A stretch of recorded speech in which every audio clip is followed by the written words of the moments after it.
আবারও ছোট মেয়ে সোনিয়ার কথা মনে করে দীর্ঘ 4 বছর আগের একটি ভিডিও সামাজিক যোগাযোগ মাধ্যম ফেসবুকে শেয়ার করেন বাবা ইমরান শরীফ।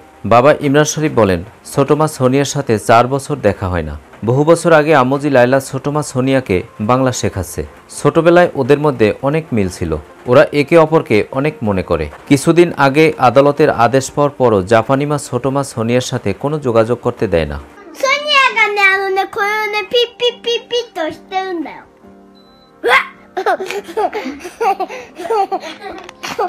ছোটমা তুমি যেখানেই থাকো অনেক ভালো থেকো।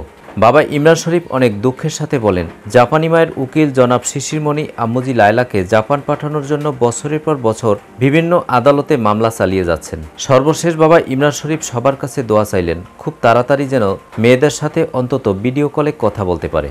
দর্শক, কেমন লাগলো আজকের ভিডিওটি অবশ্যই কমেন্ট করে জানিয়ে দিন। আর ভিডিওটি যদি ভালো লাগে তাহলে আমাদের চ্যানেলটি সাবস্ক্রাইব করে আমাদের পাশে থাকুন। ধন্যবাদ।